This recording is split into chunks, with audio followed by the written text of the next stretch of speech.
Today, on the prediction agenda, we have Derby County versus Bristol City, Charlton v Leicester, Hull v Blackburn, Swansea v Watford, Birmingham v Oxford, Coventry v QPR, Norwich v Middlesbrough, Preston v Ipswich, Sheffield United v Millwall, Southampton v Stoke, West Brom v Portsmouth, and Wrexham v Sheffield Wednesday. My name is Callum and welcome to the video, and today I'll be predicting matchday 3 whilst also giving my opinions on maybe transfers or how they've performed so far.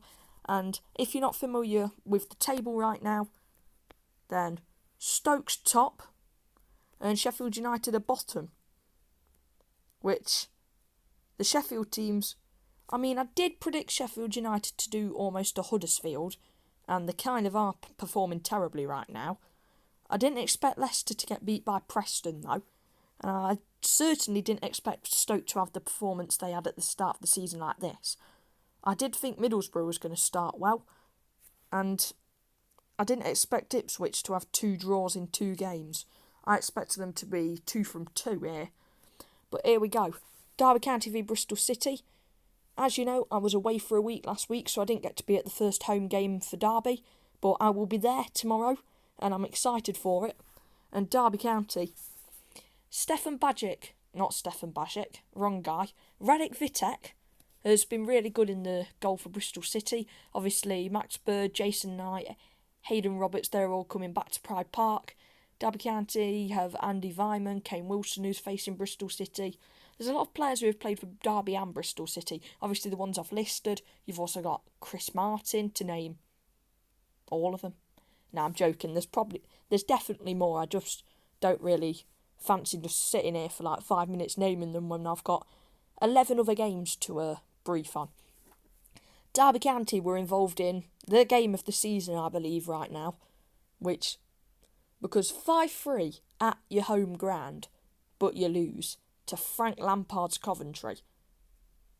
It had everything. It had yellow cards, it had penalties, it had goals, it had corners, it had free kick goals. What more could you want, apart from a red card and a scrap? Hence the reason I'm not too optimistic now. I'm going to go 2-1 Bristol City. I don't see any other way it's going to go. And Leicester v Charlton, tops to Charlton, they've actually been pretty good. And I tell you something, the Valley is going to rock. This might be a controversial one. I think Charlton are going to beat Leicester.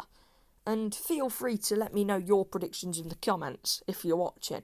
But I just have a feeling that Charlton are going to beat Leicester. And Hull v Blackburn, I'll go 1-1. We'll get the scores away and then I'll give my analysis and stuff. Wrexham v Sheffield Wednesday. I don't know why I've skipped here. I'm going to go 4-1. Southampton v Stoke. I'm going to go 2-1 Stoke. Sheffield United Millwall. I'm going to go 1-0 Millwall. Ipswich are going to win 2-1. Norwich are going to lose 3-1. Coventry will win 3-1 against QPR. Birmingham, a 3-0 victory against Oxford. Swansea to beat Watford. No, it's going to be 1-1. And West Brom Portsmouth, I'll go 4-2 West Brom, because the Hawthorns were a very high scoring ground last year. And if you look at these scores, and we just calculate this table, because that's a feature I will be using, you can see if this ad for Amazon would go away. There we go. Derby County, yeah, they still ain't got a point in what I'm saying, but not in the bottom 3 though.